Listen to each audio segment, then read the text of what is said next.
Reference.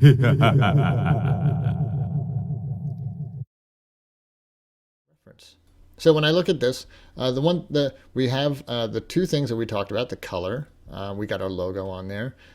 We have our transparency and our opacity mapped properly. Okay, and so we're going to use the same process to worry about this, the sharpness of the highlight. Right. So the highlight down here, when I look at the bottle, is a very broad, dimmer highlight than this highlight here, which is very sharp and very bright. So we're going to figure out what to map next. So let's head over to our thing here. All right. So when we look at this, back to our material attributes for this object, select. So here is our broad highlight, and you'll notice that when we did that last time, it was with our eccentricity and specular roll-off, right? So one thing we can do next is figure out, well, what's a good value for this sharp highlight, and what's a good value for the nice broad highlight here. Okay, so when we look around, this is not a very good representation, right, of what we're looking at here. So what I'm going to do is I'm going to activate my IPR render here. So I'm going to hit this IPR button. I'll make this guy a little bit smaller.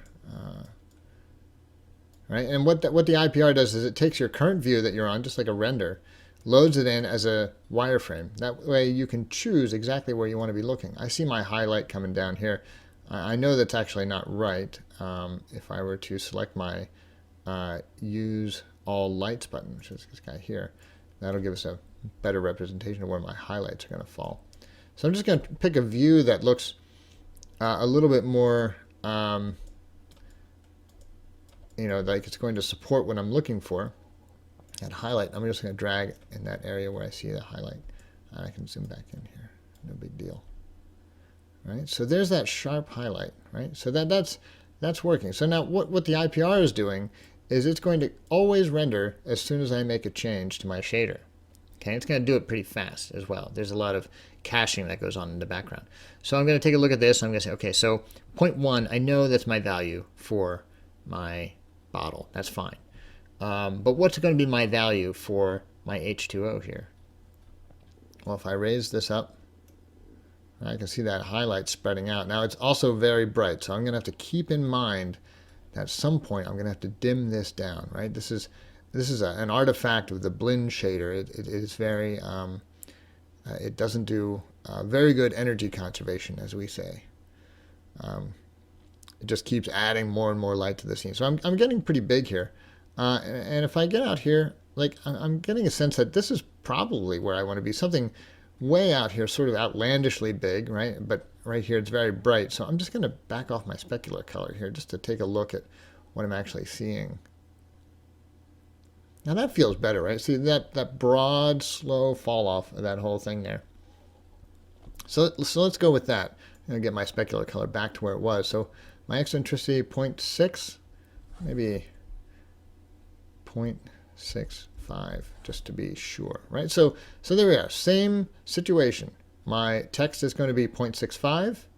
My blue areas, my bottle areas are going to be 0.1. So 0.1 and 0.65, okay? So let's pop over to Photoshop. I can actually stop my IPR from happening here. So same situation. I'm going to grab my transparency, pop that up. I'm going to close this one and turn it off, and same with the color, turn it off. And this is going to be my eccentricity. Maybe that's not spelled right, but there we go. So in this case, I don't think this is going to be what I'm gonna need here. So let's do a solid color gradient. What is my choice? I wish there was a tint value here. Well, one thing we can certainly do is get rid of this. Here's another way of handling this. I'm going to create a solid, a brand new texture, and I'm going to get my color that I need, 0.65. Right, so I know that's 65, and I'm going to fill it.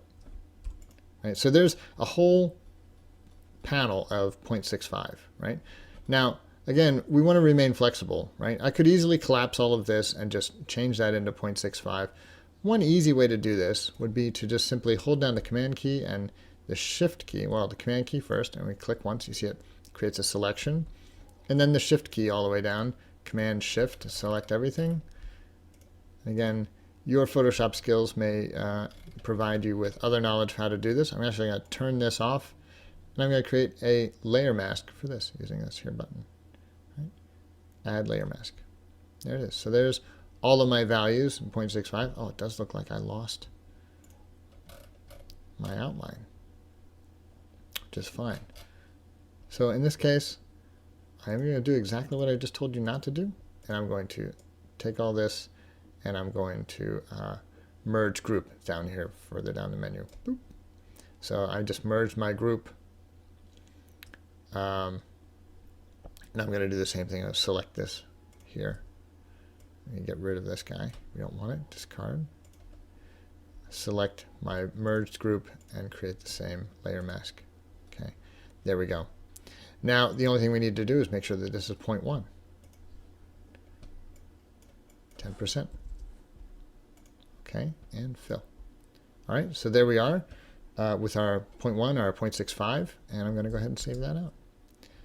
And bottle, I'm going to make sure it's a PNG and say ECC, eccentricity. Save.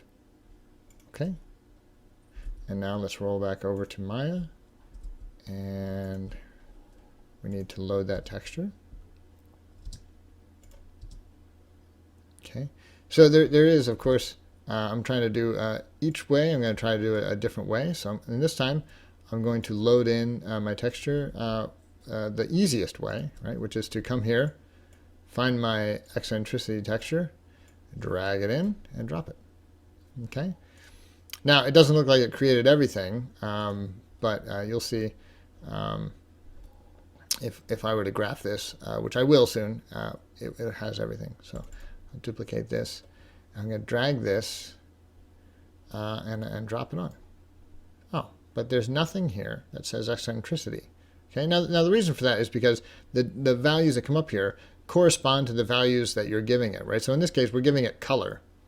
But when we look at our eccentricity, right, it's not a color swatch, it's a single number. And a color swatch is made up of red, green, blue, and the alpha. So that's 4 numbers. So what we're going to do is we're going to drag it right onto eccentricity here and let go. Now something happened, right, that we weren't allowed to do before, and it's given us this blue line.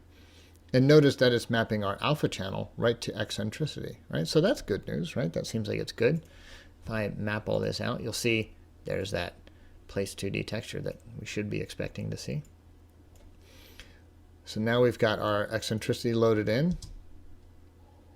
And I'm going to come back here and I'm going to render it out, right? And hoping to see a very significant difference between the clearness of the bottle and the logo. Unfortunately, it looks like we've got nothing good.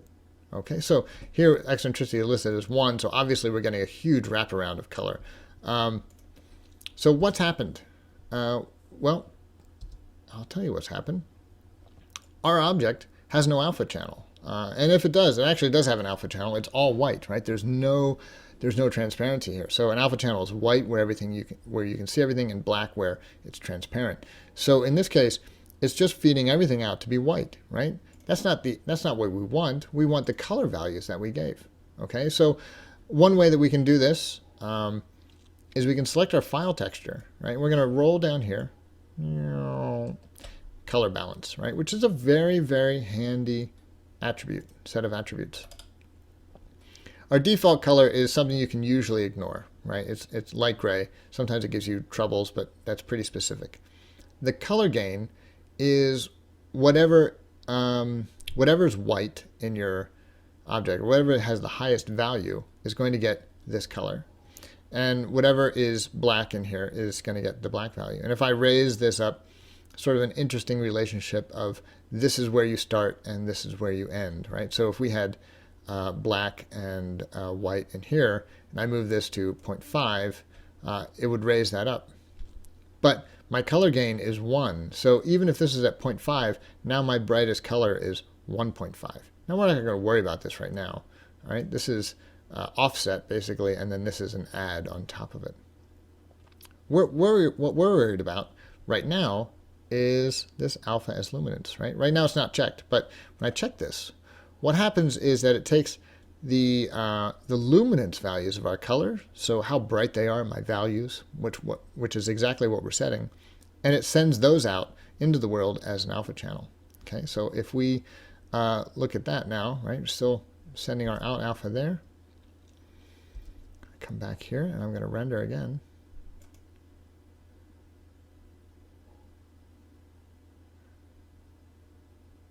Oh, already looking better. Nice tight highlight, big broad highlight. This is what we want. Right now, it doesn't look good, right? But this is what we want. Okay, this sort of setup. So that's mapped to 3 values. All right. So the next one I'm going to do, and I'm going to try to do this a little bit faster because we don't have to go through all the steps so carefully until the last part, is going to give us a lot of flexibility, right? And we could actually circumvent quite a bit of what we're doing for a simple map like this that is relying on 2 values at all times. So this is a little trick that can speed up some things and make it a little bit more efficient in terms of working, right? So let's go back to Photoshop, right? One thing we want to do is we want to map our specular color, right, to be white here on the bottle, and to be something other than white here on the label, like a darker gray, right? Because we want to bring this value way back in check. You know, for example, if I set my IPR here, and I'm going to select my object material attributes. If I roll back my specular color, right, you can see that all comes back into play. In fact, I can go fairly low before I feel like it's right. Now we want to have some specularity in this, right? And that little bit of brightness is going to be a nice little touch to this whole setup. But how can we get this without locking ourselves into these values and doing this whole little check thing that we've been doing? Well, it's pretty simple. Let's stop this. We're going to back over to Photoshop. And I'm just going to create a new version of this again. Just keep the eccentricity one. And this is going to be much simpler. Right? I'm going to take this value here, and I'm going to switch it up. I'm going to reverse it the way we want, because it's going to be closer to our specular color map, right? So I'm just going to call this specular color, right? And I know that I want this to be darker. So what I'm going to do is I'm just going to make it, pull my hue saturation, I'm just going to make it black, right? And then I'm going to take my background color, which I know I want to be white, or something akin to white, and I'm going to make it white. Okay, so here we have black and white. And that's pretty easy. We haven't done any special numbers or checking, so I'm going to save this out as my bottle spec color. Photoshop, PNG, and save. Okay. All right, so what does that do for us? Come back here, load in my map that I want, back off of this, spec color,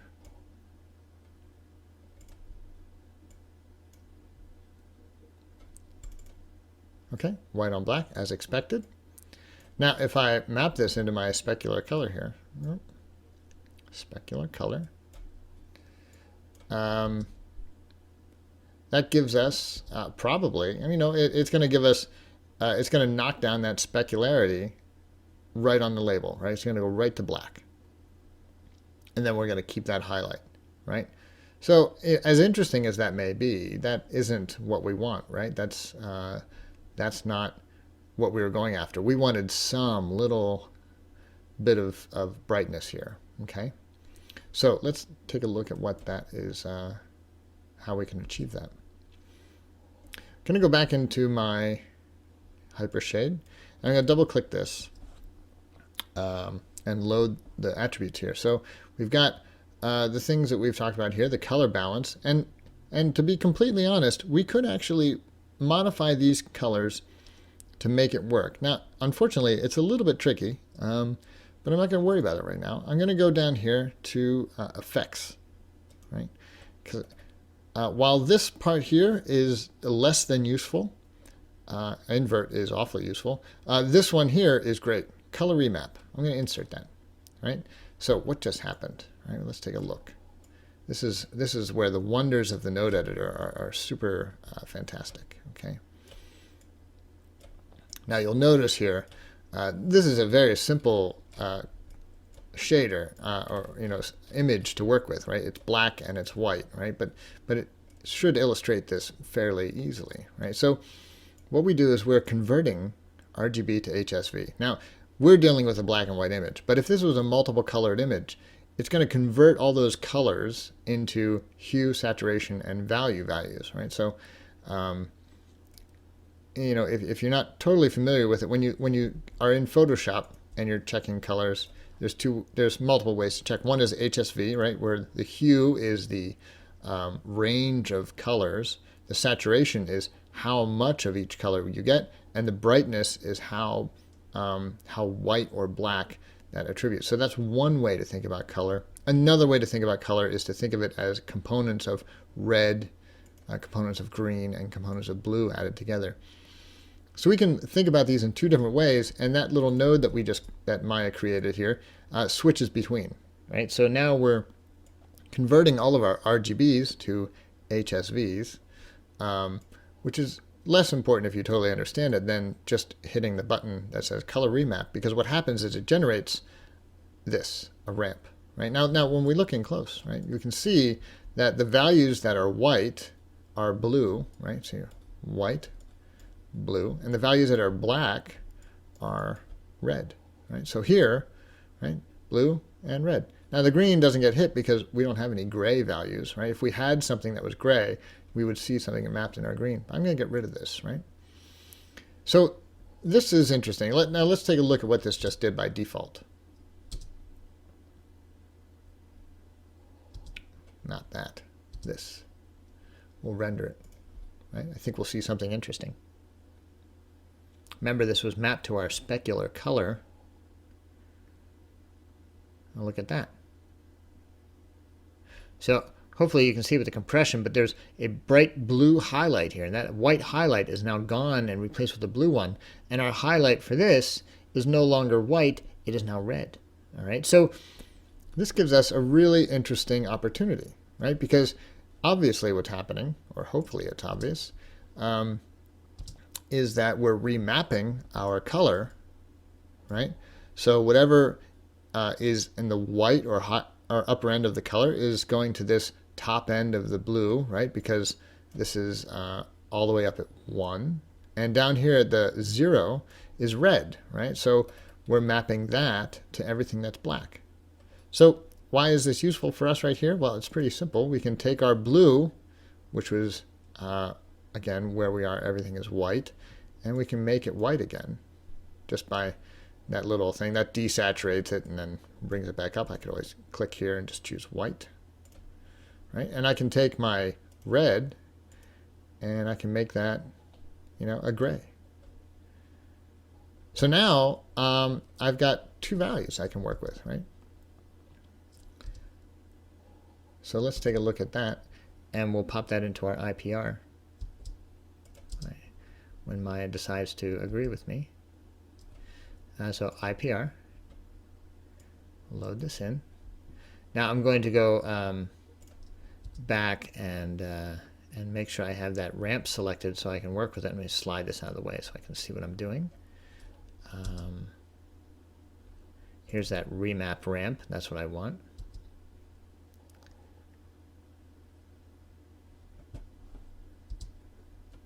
I'll bring my view back in here. So we've got an IPR going on here. So now what's nice here is that I can interactively adjust both of these colors. I can bring my black down here, right? And I can see that reflected in my render, that I'm getting closer to that sort of darker specular color that I was finding a little bit more appealing than just off.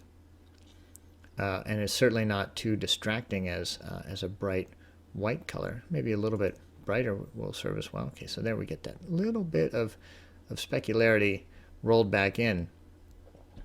And conversely, if I really wanted to, I could say, well, maybe this is just even too bright, this big specular highlight here. I can actually just roll back on that a little bit and give myself a little bit less intensity up there whenever the render gets around to it. So I'll drop down a little bit. So using this, I can actually modify these values pretty easily, and both of them. All right. Now I'm going to kind of move one notch up into the interesting way to do shaders. I'm going to close this out, and I'm happy with this. Okay. And if I were to start to take a look at this, how this renders as a whole,